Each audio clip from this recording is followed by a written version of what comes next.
Negara ini mulai kehilangan identitas, rakyat itu sudah kehilangan integritas, sensasional dikit upload YouTube biar viral dan nongkrong di atas. Semuanya gila hormat dan popularitas.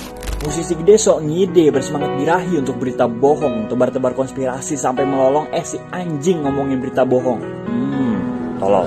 Gak dapet duit selama pandemi, gitar listrikku juga butuh senar baru, main bass betot juga perlu karbohidrat dan vitamin B2 kompleks. Gak ada uang aku tidur di luar, gak ada uang antena aku gak dapet posisi. Untung ada Pak HD yang bisa jadi solusi. Jualan obat kuat, melawan virus kuat, yang jual psikopat, yang jual psikopat, yang jual anak bangsat. Bukan dokter dia kasih mujizat, Tuhan cuma ngasih sakit saya, ngasih obat. Wah hebat. Bukan untuk untung tapi untuk buntung. Indonesia punya rakyat buntung, anjing, babi, buaya buntung. Itu nama-nama parasit. Pemerintah sarankan pakai masker di dalam rumah. Orang pintar mulai lagi berulah, bikin pernyataan nyeleneh di media sosial. Sudah gila dan tak masuk akal. Bukan salah saya untuk tidak menerima keputusan yang Anda anggap luar biasa. Kalau bagi saya itu pembodohan bangsa. Orang waras pasti mikir untuk pakai masker dalam rumah. Mohon maaf Menteri, kali ini bukan solusi. Saya hanya anggap Anda mungkin sedang frustasi, sedang sakit kepala dan sulit berpikir jernih. Pakai masker dalam rumah itu jelas membunuh diri sendiri. Apa Anda pikirkan mereka yang asma harus seharian pakai masker tutup hidung dan mulut mereka? Bagaimana kalau mereka mati bukan karena corona tapi karena asma? Apa itu terlintas di kepala Anda? Bagaimana masyarakat bisa percaya pada pemerintah kalau keputusan yang keluar selalu saja tak indah? Pakai masker hanya untuk mencegah, bukan semata-mata menyelesaikan masalah. Saya menolak pakai masker di dalam rumah. 70% lebih kesembuhan tanpa vaksin dan obat, itu angka luar biasa. Covid tidak berbahaya, jangan lagi menakut-nakuti bangsa. Di Makassar bilang hasil rapid test itu palsu. Lalu apa artinya 260.000? Seluruhnya Covid apa sebagian sakit flu? Rakyat digertak penuh nafsu memburu padahal pemerintahnya halu.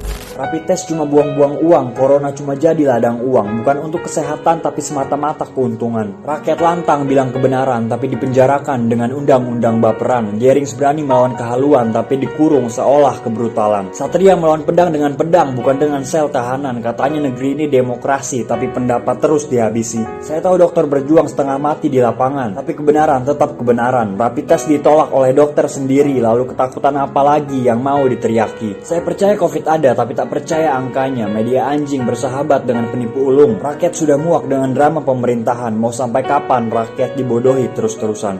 Warga Wuhan sudah senang party-party. Warga Indonesia hampir mati teriak minta nasi. Inilah negaraku yang menebar paku pada rakyat sendiri. Terima kasih, tinggi. Satpol PP tawuran, edan, pakai jurus serang demonstran, kekuasaan mengalahkan aturan, ada kesempatan, bolehlah kita perang. Menjalankan tugas dengan amanah, bukan dengan amarah. Demonstran juga memang salah, tapi mereka juga manusia, tak sepantasnya diinjak layaknya sampah. Kebanyakan nonton film aksi, polisi lompat kayak Jet Li, demonstran hanya menyuarakan pendapat, kenapa harus sampai disikat? Aparat makin hari makin keparat. Saya tidak membenarkan demonstran yang bergerak tanpa protokol kesehatan. Saya masih percaya Covid tidak berbahaya, tapi semua hal jika disepelekan akan jadi bahaya. Negeri ini kini sedang susah. Jika mau pamer kuasa bukan sekarang saatnya. Ibu Pertiwi menangis jutaan air mata. Mengapa masih saja dualisme diadu dalam negara? Kini saatnya kita sama-sama. Indonesia negara besar yang pemimpin dan rakyatnya memperjuangkan keadilan yang berbeda. Setidaknya di masa krisis ini kita sama-sama berjuang untuk Indonesia lebih baik seperti Bung Karno dulu kala.